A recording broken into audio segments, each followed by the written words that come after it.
میں چونکہ اتحاد اہل سنت والجماعت کا ناظم اعلیٰ ہونے کی حیثیت سے اپنی ذمہ داری سمجھتا ہوں کہ جہاں دین کے اور کام بیان کیے جائے تو وہ علماء جنہوں نے دین کی خدمات سر انجام دی ہیں، اگر ان پر کوئی شخص غیر معقول حملہ کرے، غیر معقول الزام لگائے تو دلائل کے ساتھ ان الزامات کے جوابات دیے جائیں۔ سعودیہ آج سے 2 سال قبل میرا جانا ہوا، وہاں میں نے پاکستان کے رہنے والے ایک شخص توصیف الرحمان کی ویڈیو کیسٹیں دیکھی۔ اسی طرح سعودیہ میں ہندوستان کے رہنے والے ایک شخص معراج ربانی کی ویڈیو CDs کو دیکھا کہ جس میں خصوصاً فضائل اعمال اور بہشتی زیور کی عبارات پہ قطع و برید کر کے اعتراضات کیے گئے۔ میں نے بحمد اللہ تعالی دلائل کے ساتھ ان کا جواب دیا۔ تاحال میرے ان دلائل کا جواب نہ ہی معراج ربانی انڈین نے دیا، نہ ہی توصیف الرحمان پاکستانی نے دیا۔ دریں اثناء بحمد اللہ تعالی ملک اور ملک سے باہر ہم اپنے مسلک کی اشاعت کے کام میں مصروف تھے کہ آپ حضرات کی علم میں ہوگا 15 مارچ 2010 کو میری گاڑی کو ایک حادثہ پیش آیا اور جس کی وجہ سے میرے بہت سارے اسفار جو باہر کے تھے وہ رکے اور گھر بیٹھ کر دینی خدمات کو سر انجام دینا شروع کیا۔ اس دوران مجھ سے بعض احباب نے تذکرہ کیا کہ ہماری تبلیغی جماعت کے بہت بڑے مبلغ، بہت بڑے عالم حضرت مولانا طارق جمیل صاحب دامت برکاتہم کی ذات گرامی پہ پاکستان کے ایک مولوی توصیف الرحمان نے پاک سرزمین کے شہر جدہ پہ بیٹھ کے اعتراضات بڑے گھنونے انداز میں کیے ہیں، تو ان کا جواب بھی دیا جائے۔ چنانچہ گزشتہ 11 اپریل 2010 کو رات کو میں نے توصیف الرحمان کی اس پوری گفتگو کو سنا، حضرت مولانا طارق جمیل دامت برکاتہم کے بیانات کو بھی سنا اور ان بیانات پہ جو اعتراضات کیے تو اس کا بخوبی جائزہ لیا۔ تو میں اس کو دیکھنے کے بعد اس نتیجے پر پہنچا ہوں کہ مولانا طارق جمیل دامت برکاتہم پر جو الزامات لگائے گئے نہ ہی ان کا تعلق نقل کے ساتھ ہے اور نہ ہی ان کا تعلق عقل کے ساتھ ہے۔ توصیف الرحمان نے گفتگو کی ہے اور توصیف الرحمان کی گفتگو سے قبل ایک عاقل نامی کھدری داڑھی والا شخص جو جدہ میں تھا اس نے میزبانی کی فرائض سر انجام دی۔ اس کی شکل دیکھیں تو پیغمبر صلی اللہ علیہ وسلم کی سنت کے خلاف، سر کے بال دیکھیں تو نبوت کے خلاف، لب و لہجہ دیکھیں تو دین اسلام کے خلاف زہر اگلتا ہوا، لیکن انداز یہ اختیار کیا کہ جدہ دعوی سینٹر حی السلامہ کی جانب سے ہم یہ پروگرام پیش کر رہے ہیں اور نام اس کا رکھا تبلیغ دین اور گمراہ مبلغین، اور جس شخص کو بیان کے لیے دعوت دی اس کا نام ہے توصیف الرحمان۔ مجلس کے اگلے خطیب ہیں فضیلت شیخ توصیف الرحمان اور آپ کا عنوان ہے تبلیغ دین اور گمراہ مبلغین۔ میری آئندہ گفتگو سننے کے بعد آپ 100% اس نتیجے پر پہنچیں گے کہ اس شخص عاقل یا اس کے گروپ جو وہاں پہ میڈیا میں کام کر رہا ہے تبلیغ دین اور گمراہ مبلغین کا نام بالکل صحیح منتخب کیا ہے، یعنی تبلیغ دین کے لیے جس شخص کا انتخاب کیا میں سمجھتا ہوں صرف وہ گمراہ مبلغ ہی نہیں بلکہ وہ توصیف الرحمان گمراہ کن مبلغ ہے۔ ایک تو یہ کہ بندہ خود مبلغ ہو اور ایک یہ کہ دوسروں خود گمراہ ہو اور ایک یہ کہ دوسروں کی گمراہی کا سبب بنے۔ تو اس گمراہ اور گمراہ کن مبلغ توصیف الرحمان کی گفتگو کا آپ انشاءاللہ کلپ وائز جواب ملاحظہ فرمائیں،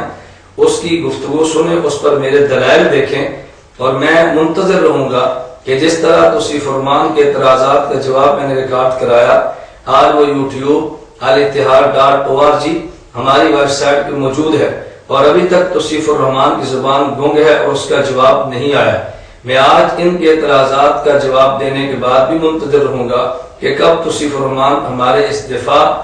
دفاع کے جوابات ہمارے سامنے بیان کرتے ہیں، کیا کب میڈیا پر آ کر اپنے بیان کو ریکارڈ کراتے ہیں۔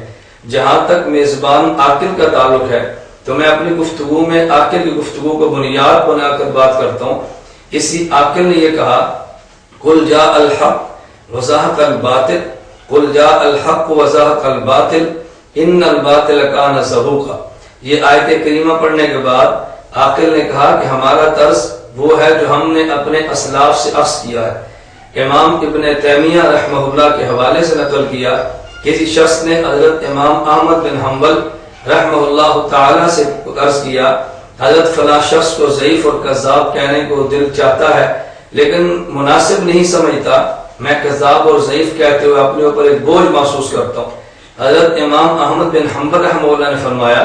اگر تم اس کو کذاب اور ضعیف نہیں کہو گے تو جاہل اس کی باتوں سے بچیں گے کیسے؟ اس لیے ہم کذاب اور ضعیف کہتے ہیں تاکہ جہلا ان لوگوں کی باتوں سے بچ سکے۔ میں عاقل کے بیان کردہ حوالے پر اعتماد کرتے ہوئے کہنا چاہتا ہوں کہ اگر توصیف الرحمان کو کذاب اور دجال میں نہ کہوں تو لوگ اس کی داڑھی، اس کا جبہ، پاک سرزمین جدہ پہ ہونے والی مسجد میں گفتگو اور سر پہ سعودی رومال کو دیکھ کر دھوکے میں آئیں گے۔ دجال دجل سے ہے، دجل کا معنی خلط مت کرنا ہے۔ بالکل اسی طرح جس طرح مفتی محمود نور اللہ مرتضی نے فرمایا کہ جب اسمبلی میں میری گفتگو مرزا ناصر قادیانی سے ہوئی تو وہ جبہ پہن کے، پگڑی پہن کے، اور وہ جب داڑھی کے ساتھ اسمبلی میں آیا تو میں سوچتا کہ یا اللہ میں کیسے عوام کو قائل کروں یہ شخص کافر ہے، لیکن دلائل کے ساتھ قائل کیا۔ تو میں اگر اس کے دجل کا پردہ چاک نہ کرتا تو لوگ سمجھتے توصیف الرحمان صاحب علم ہے، توصیف الرحمان صاحب برا اور تقوی ہے، اور توصیف الرحمان شاید علمی شخصیت کا نام ہوگا کہ اس نے مولانا طارق جمیل دامت برکاتہم کی ذات پہ جو حملہ کیا ہے۔ توصیف الرحمان دجال اور کذاب کا مولانا طارق جمیل دامت برکاتہم پر حملہ کرنا یہ بالکل ایسے ہی ہے کہ جیسے مراسی بادشاہ کی لڑکی پہ عاشق ہوا اور اس نے عوام میں پروپیگنڈا کیا کہ میں بادشاہ کی بیٹی پہ عاشق ہوں۔ لوگوں نے کہا کہ یہ بادشاہ کی شہزادی تجھے نہیں مل سکتی، اس کے عشق میں مبتلا ہونے کا تجھے فائدہ۔ اس مراسی نے کہا میں سمجھتا ہوں کہ یہ لڑکی مجھے نہیں مل سکتی۔ کسی نے کہا نہیں ملے گی اور تجھے چوک پر جوتے بھی پڑیں گے، تو اس نے کہا میرے علم میں مجھے جوتے پڑیں گے، لیکن جب چوک پر جوتے لگیں تو لوگ پوچھیں گے جوتے کیوں لگتے ہیں، تو کہیں گے شہزادی کے عاشق کو جوتے لگتے ہیں، جوتے لگے نسبت تو بڑی ہوگی۔ تو توصیف الرحمان کذاب اور دجال نے سمجھا کہ چلو چوک پہ جوتے تو پڑیں، لیکن یہ تو ہوگا کہ تنقید مولانا طارق جمیل پر کی ہے۔ میں اس کو اپنی پنجابی زبان میں کہتا ہوں ذات دی کوڑ کلی اور شتیرہ نال جپ ہے۔ توصیف الرحمان اپنی اوقات کو دیکھ اور مولانا طارق جمیل دامت برکاتہم شخصیت اور ذات گرامی کو دیکھ۔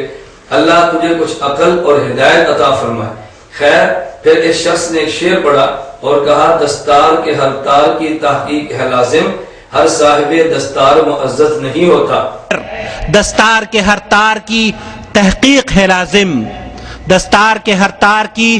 تحقیق ہے لازم، ہر صاحب دستار معزز نہیں ہوتا۔ میں عاقل صاحب کی خدمت میں گزارش کروں گا ذرا اس شعر کو بھی ایک مرتبہ بیان کر دیں۔ رومال کے ہر تار کی تحقیق ہے لازم، ہر صاحب رومال معزز نہیں ہوتا۔ اگر دستار پہ تمہیں گلا ہے تو سرخ رومال پہ بھی گنا ہونا چاہیے، جبکہ دستار کا تذکرہ تو احادیث پیغمبر میں ہے، اور یہ رومال جو تمہارے دجال میں پہنا ہے اس سے پوچھو کس حدیث پیغمبر میں ہے، یہ کون سے اکابر اور اسلاف کا طرز ہے۔ مولانا طارق جمیل کی مصنون امامے پہ اشکال ہے اور غیر مصنون رومال پہ تمہیں کوئی گلا اور شکوہ نہیں ہے۔ تو آخر سے میں گزارش کروں گا کہ میری گزشتہ ہونے والی گفتگو پر